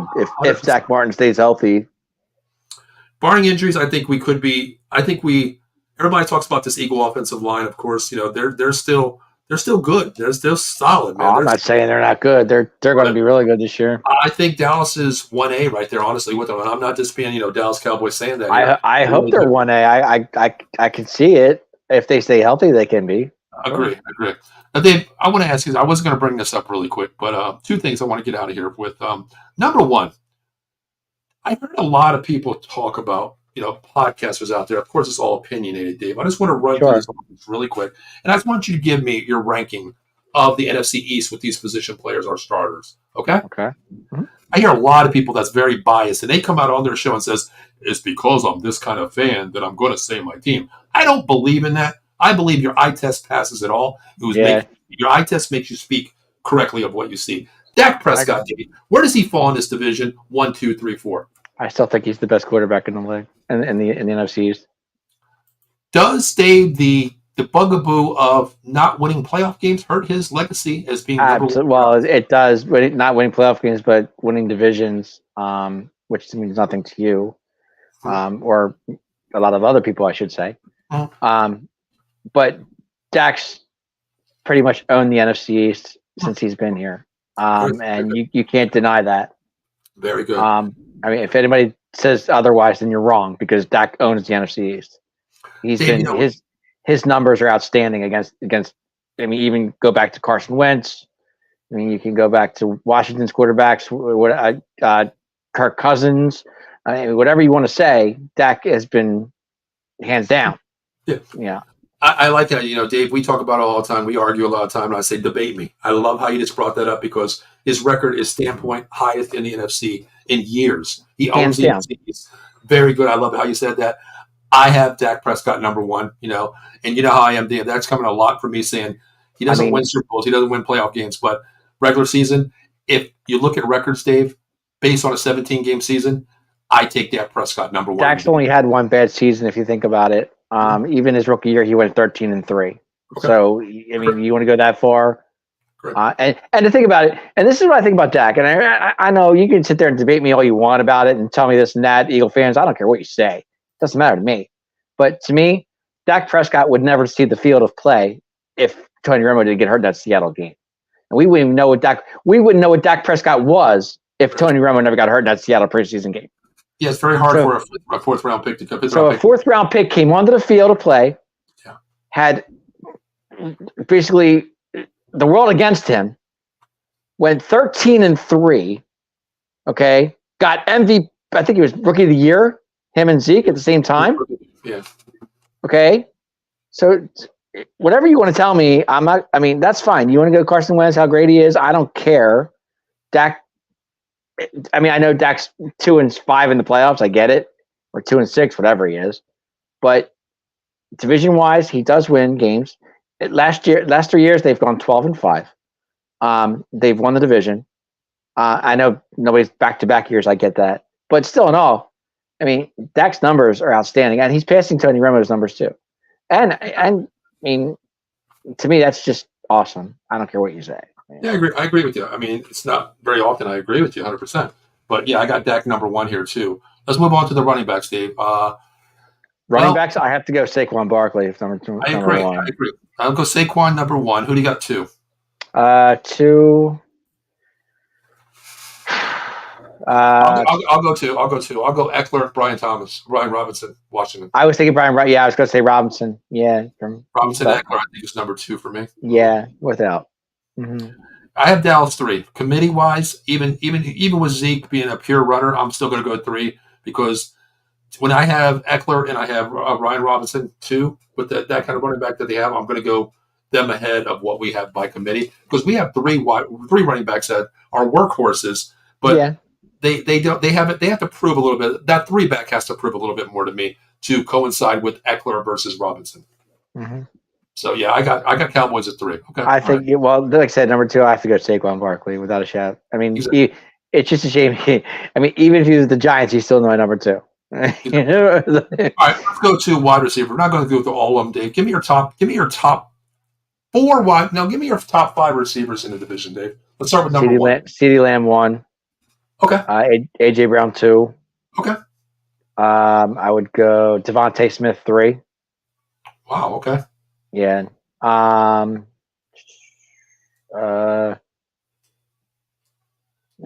McLaurin 4. Okay. And number 5. And number 5, I would probably say, I don't know. Who's the kid from the Giants? Malik Neighbors. Yeah. No Brandon Cooks. He's in the mix too, but I think honorable mention. You got an honorable mention, maybe. Honorable mention. Mm-hmm. Okay. To me, this may surprise you. I'm going to go CeeDee Lamb, AJ Brown. I agree. Mm-hmm. I know he hasn't played a snap in the NFL yet, Dave, but I'm going Malik Neighbors, number 3. Really? See, that's why I didn't go there because I didn't. What I watched in college, Dave. This kid, if there was a thing on ESPN I seen a couple of nights ago, Dave. I was bored of hell, like 2:00 in the morning watching it. And they showed, you know how they do the NFL Combine where they show one guy glimpse of running and they show the guy like time lapse of how he runs versus same speed. They showed 3 progression routes at OTAs where Malik Neighbors ran the exact same route as Justin Jefferson. Yeah. And I seen this in college with Jaden Daniels. I mean, this kid, I love Marvin Harrison Jr. I've seen him play in high school many of times live. Can't wait to see this kid. I can't wait. I'm excited to watch him. Dave, I tell you, watching this kid play, everybody talked about Marvin Harrison Jr. being the best wide receiver in generational football coming up in the last 15, 20 years, right? Yeah. But when you have a wide receiver that finishes 1 vote out of the Heisman Trophy off of Marvin Harrison Jr., the Blitkoff Award for the best wide receiver, and, he got snubbed, Dave. He really did. I think he was the best wide receiver in the draft. I think this kid is arguably number 3. Number 4, I'm going to go Devontae Smith because, man, that kid has speed. He can catch any ball at his size. I like watching Devontae Smith. I mean, he's skinny as hell, but that boy can catch everything. I love watching him. He proves, the small guy doesn't have to be the biggest guy on the field because what you do, your routes and your progressions are amazing. I love how he plays ball. I'm going to go him 4. Number 5 to me is going to be Terry McLaurin. I mean, you can't beat him. I love Scary Terry. I just think he's really good. 1,000 years after 1,000 years versus 1,000 years. The guy, I don't want to say kid, old man basically on his team, does everything, honestly. Can't take it away from him. No. Yeah, exactly. All right, so we got that top 5. Tight end, Dave. Where do you rank these tight ends? I heard people say, Goddard. Tight end, I would think Goddard number 1. Really? Okay. Yeah. Tough decision, but I think you gotta go Goddard 1. I'm gonna go Goddard 2. I'm gonna put Ferguson 1 probably. Ferguson 1? Okay. I was gonna say Goddard 1, Ferguson 2. Who do you have 3 and 4, Dave? Kind of curious. 3. Oh, who's the kid out of Washington? Who's that kid from Washington? Bellinger. No, okay, yeah, he's in there. He's pretty good. What do you throw Zach Ertz in? 4? Zach Ertz? So it's Washington. That's right. I forgot he was there. 1 year, $3 million. Yep. I forgot he signed with what? Commanders. And the crazy thing is, you know what? Was that a desperate move or just? You know what? I think it was a very smart move. Logan Thomas is gone. You know what I mean? So I was just going to ask you where Logan Thomas was. Here's the thing. Steve and I were talking off camera yesterday after the show. I think it was a smart move because Zach Ertz really didn't play the year before, Dave. You know what I mean? See him playing against the Eagles and beating them? Let me just see it now. I like it. Could you see that? Zach Ertz lines up in a slot. Jane Daniels drops back. He looks left. He looks right. He throws. It's Zach Ertz. The 40, the 30, the 20, the 10. Touchdown. The Commanders win.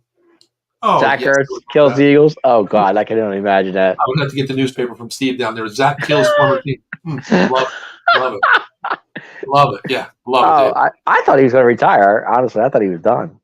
Where do you put the offensive line, Dave? 1, 2, 3, 4. Where do you? We won't talk about the other ones. Where do you put them? I think the Eagles' offensive line is going to be really good. Yeah, I have Dallas at 2. I think Dave. Dallas at 2. I'll go Washington 3, Giants 4.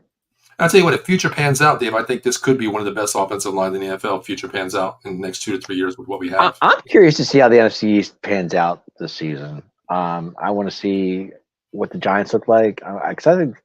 Is Daniel Jones back officially? Oh, he's going to be the starter, yeah. Okay. So I think Washington pans out on, Cliff Kingsbury, how he can progress, Jaden Daniels, of course. To me, Giants, if they can stay healthy, Daniel Jones exclusively, the offensive line was a revolving door.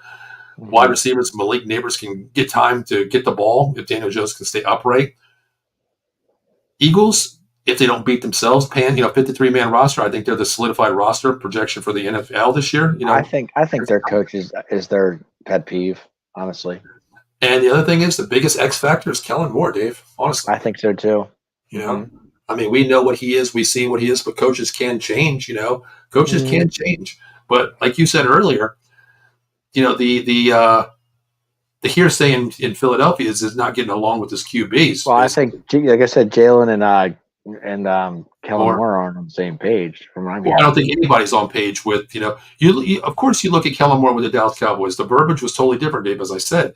Then you bring in a easier play caller, a West Coast guy. Hey, here we go. We're going to make it quarterback friendly for you, Dak. Look at his numbers versus last year with the turnovers, Dave. Totally different. We know with having Kellen Moore all those years, we had him. He was 2 words was pass happy. We knew that. So true, and that's what I was curious to see how he's going to run with Saquon Barkley. Arguably the best. That's my point. That's what I want to see. Arguably with the best offensive line in football, with one of the top 3 running backs in the NFL with Barkley. How are you going to run that with arguably a top 3 wide receiver unit in the Philadelphia Eagles do? How does that going to be a 50-50 balance? And can Barkley stay healthy? I mean, that was the key with the Giants all those years. I mean, that's true. I mean, well, Dave, what? Barkley would always start off strong with the Giants and die at the end. So That's very true. But Dave, before we get out of here, we want to mention our sponsors real quick, guys. Listen, if you're out there in the Philadelphia area or New Jersey area, give my man a call. Jason Fine, 1-800-HURT-123, Attorney Big Al, Workman's Comp, Motor Vehicle Accident, Slip and Fall, Personal Injury Claims. He's got you covered. 3 convenient locations throughout Pennsylvania and New Jersey. First in New Jersey, Cherry Hill, New Jersey, 3 Greensboro Lane, Philadelphia, and Pittsburgh, my neck of the woods. Give them a call, 1-800-HURT-123. Mention Out of the Box Sports Entertainment. You heard it here first. Mention our name here. And guess what, guys? I promise you, if one of our live operators take the case and you mention Out of the Box Sports Entertainment, not 50, not 45, not 40, not even 35, 33.33%. Unheard of rate. And guess what, guys? No recovery, no fee. And you know what? If you're lucky, you call that number 1-800-HURT-123, you might even get me on the phone. And we can talk about Cowboys. And you know what? If you're a Cowboys fan and you mentioned, and I ask you a trivia question, I might even take a percentage off that rate too. All right? So make sure you reach out, 1-800-HURT-123, Attorney Big Al, Jason Fines for all your legal needs.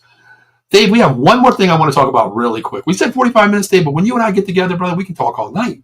Attorney Big Al. But Dave, here's the last question. Man, we're going to settle this right now for all of our viewers. A lot of people aren't checking it, but that's okay. I'm going to put it on Twitter as well. We had like 800 reactions on Twitter.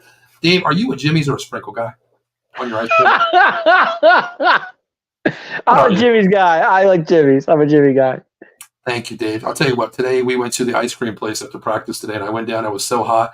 I got one. Katie got one. Chelsea got one. And I'm sitting there. I'm like, yes, can I get a vanilla cone with extra Jimmy's? The girl looked at me, and she's like, what? I was like, extra Jimmy's. She goes, what's that? And I was like, I don't know how to explain it. So she goes, we have sprinkles. And I'm like, yeah, that's fine. She goes, where are you from? I'm like, I'm here. I lived here for 7 years, but I moved from Philly. She's like, oh, that explains it. You guys don't know what you're talking about down there. And I'm like, oh, okay. So it's a Jimmy's thing. It's so funny when you put that on the group chat. I sat there and I text people that I knew, and I did a poll, and what they kept calling it, some said sprinkles, some said Jimmy's. I thought it was hysterical, and I actually had a tie. It was funny. I asked what I think it was 6 or 7 people. Or 6 people, I got 3 and 3. I was like, okay. I think it's a geographical thing, honestly. Because up here, it's all sprinkles up here. When I go to Pittsburgh, it's called sprinkles. If I go up there, If I go, of course, Philadelphia, you say Jimmy's, everybody go like, okay, you want extra Jimmy's? Yeah, Or yeah. Well, the hell out of here. I did read, and I looked it up for you, and I said this earlier. Sprinkles Rainbow is Jimmy's is Jimmy's are chocolate. chocolate, sprinkles are or vanilla or whatever, regular. So it's kind of like a rainbow thing. So, but I think the New England area calls it sprinkle. New England area calls it Jimmy's. Yeah, I know. My dad was in the military. I know when we lived in California, when I lived in North Carolina on Camp Lejeune, they called it sprinkles as well. Yeah, California's right. sprinkles, but California, they don't know what the hell they're talking about. Right, exactly. I don't know. It's funny. It's so funny. Like people say Jimmy's and sprinkles. And I think the it's funny thing is, I remember when Japan, when I was there for the least time that I was there, they call it decorations. Oh, okay. What were you saying about snowflakes or something you said earlier? Yeah, I've even heard a couple people say they're snowflakes, Dave. What is that? If I ask for snowflakes, they better be Jimmy's in it like a snowflake. You know what I mean? Like, come on. Right, exactly. Yeah. But Dave, before we get out of here, man, when are you on again? You can catch me on Saturday night. It'll be the Atomic Drop podcast. I think 10:30 we're starting, I believe. Either 10 or 10:30, one or the other. Check me out. And you can also check me out on Tuesday nights with Extra Innings with Joe Sullivan. We had a great show last night. Him and I really had fun talking Major League Baseball. It was fun. And my last show, of course, 215 Boys with you. Wednesday nights at 9:30 I will be here. And next time we're on. Good. Awesome. You can check me out, of course, here, the 215 Boys. And next Monday night, me and Josh will be doing Inside the Octagon. One of my favorite shows, UFC 303 is coming out. We got a lot to talk about that. Conor McGregor pulls out, of course, which we knew that's going to happen. So Josh and I will have a lot to talk about. Also, guys, if you're out there, make sure you subscribe to our Facebook page, or YouTube page, or Twitter page, or Twitch page, Instagram, TikTok, we're everywhere. If you guys like the UFC, on Out of the Box, we talk about everything. Probably Saturday night, you're probably going to be seeing every category of UFC on there. I put live scorecards, event happenings, all boxing, all shows, everything on there, every sport we talk about. So make sure you hit that subscribe button. And last but not least, guys, we do have a new show coming up this month, not this Monday night, but coming soon. It's going to be the Out of the Box pregame show with myself. Every Monday, we're going to be talking about 15 minutes about matchup games, and also Thursday Night Football, the same thing. We're going to be doing that too. So stay tuned out there. Anything you see you like, let us know if you have any comments out there of what you want to see that we can bring to you as well. So, Dave, you know what? It's been a pleasure. Do you believe we're like 70-some days left till NFL football starts? You know what the crazy thing is, Dave? This is kind of funny. Okay. This is kind of funny that you mentioned that. I think I run my football team harder than the NFL does. You probably do. Dave, I'm practicing Monday, Wednesday, and Friday, and then we're off for 4 weeks, and then we go practice 2 days, which I call Spencer Hell Week. Spencer Hell Week. And Dave, you know what time we practice at the field? 7 o'clock at night, 8, what? What do we start, though? What time do we start? We go 2 days, Dave. 2 days, I would say, 5, 4? 6 in the morning. 6 in the morning. To 9 a.m. Okay. Then you're back at 5 p.m. and we go to 8 p.m. That's not bad. Oh, yeah. It's fun. I mean, 5. Is it 5? You get at 5. You have to feel by 6. And the first thing is, it's so funny, Dave. They showed up at 3 o'clock. 3 o'clock today. We went 3 to 6. The first thing I did, they all came down. It's not mandatory. It's just, seeing what the team looks like. They all came there. And the first thing I said, all right, everybody line up at the goalpost. They're like, okay. I was like, suicides. I'm watching them run them. They go from the goal line to the 50. I'm like, nope, everybody back, blow the whistle. I'm like, they're like, what are we doing, coach? I'm like, 0 to 10, 0 to 20, 0 to 30, 0 to 40, 0 to 50, 0 to 40, 0 to 30, 0 to 20, 0 to 10, goal line, back. Oh, my God. You're going to kill these kids. Dave, you know what? I told you either I'm going to have my team dead this year or we're going to be the most. I mean, come on. I mean, you got to – it is hot. It's like 90 degrees outside. Hey, you got to demand respect of these 11 to 14-year-old kids. Oh, I understand that too, but I mean, weather-wise, I mean, it is. You don't want to kill them. Yeah. Well, I got to have this one kid lose weight, Dave. He's 6'5", 310 pounds, and he's a freshman. Wow, that's big boy. Yeah, Tyler Guyton 2.0. Yeah, I was gonna say big boy for a freshman. God. Yeah, huge. Dave, did I tell you real quick? Did I tell you about in the group chat? Did I tell you? I know I put in the group chat. I had one kid show up. He was about 6'2", 250. Had a goatee. A goatee? Yeah, bigger than I am. Wow. He shows up to practice. He's like, I'm here, coach. And I'm like, what school do you go to? He's like, here. And I'm like, what year are you? He's like, freshman. I'm like, you're a freshman? He goes, yeah. I was like, there's no way you're a freshman, bro. You got more hair on your chin than I got on my whole body, brother. Number one. I'm like, here's the deal. He's like, can I practice? Like, nope, you're not even allowed on the field. Go off on there. Go get your transcripts. Bring them to me, signed by the administrator here, stamped and everything. Then I'll let you practice with this. He's like, okay, coach. So Dave, I turn around. We're practicing for like an hour. And I look over to the sideline. You're not going to believe what this kid's doing, Dave. No idea. He's smoking a blunt. Are you serious? And then that's not the kicker, Dave. Guess what else he does? He stands up and a stroller comes over. He picks up a kid, starts kissing the kid. And I walk over to him. I was like, hey, just make sure you get your transcript. He's like, hey, coach, look at my son. I'm like, you're 14 goddamn years old. And the kid's probably a year and a half. Yeah. I was like, no, kid. You're probably 20 years old. You know what I mean? Come on, man. And then I'm assistant coach. My head coach comes over last. He goes, hey, Paul, you think we can doctor his playing ability sheet? I'm like, I wish we could. Imagine him, Dave, 6'2", 250. Oh my God. God. Hell yeah. That's crazy. Hell yeah. But Dave, you ready to get out of here, man? I am sweating my ass. Oh man. Definitely.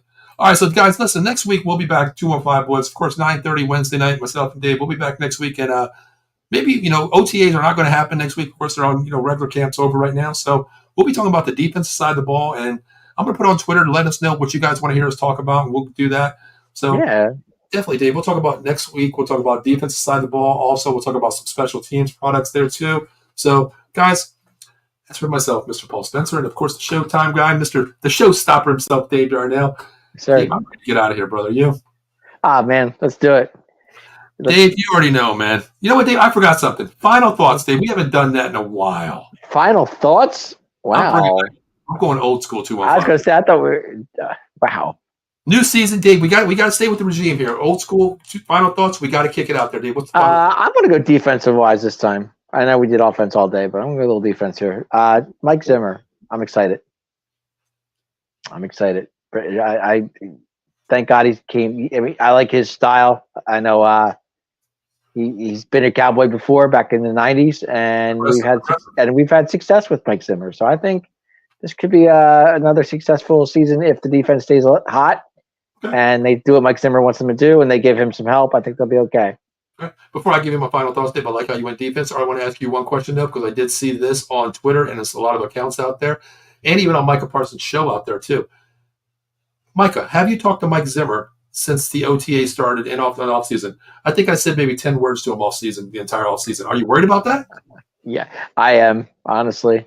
Me too. But I think he's Micah. There's only one Micah, Dave. There's only one Micah though, right? Yeah, but true. But I like I said, Zimmer's a good coach. I think Mike is going to like playing for Zimmer once he gets on the field. I think so too. My thing is not even football regards out there, guys. Dave and I have been friends for a long time. And Dave, this marks the anniversary of our payback trip last year today. Really? I didn't notice that. I didn't see it come up on my Facebook timeline. We went to payback there. But, guys, true friendship is something out there. Dave and I argue. Dave's like my little brother. We banter all the time. But I can call Dave for anything. He can call me as well. So, guys, just make sure out there, check on your loved ones, man. I don't know where you're at today. It's 90 here. Philadelphia is higher than that. Make sure you check on your loved ones and even your neighbor, man, because you never know that, they don't have what you have, an air conditioner, a fan. Check on somebody. Make sure you pay it forward to help somebody out because you never know, man. Times like now, friendship is very far and beyond. It's true friendship is something that you really want to carry on. So even enemies, check on them too, man. Check on them too. Stay cool out there, everybody. It's hot out there. I know our enemies check in on us a lot, Dave. You know what I mean? They do. That's for sure. Hey, yeah, exactly out there. So stay fresh, Philly. I'm not watching you, but I know you're watching us. So Dave, as we always say, you already know. Go, boys, go. You already know. See you next Wednesday night, 9:30, the 215 boys. Paul Spencer, Dave Yarnell. Until then, be safe, be cool, and see you next week. Later.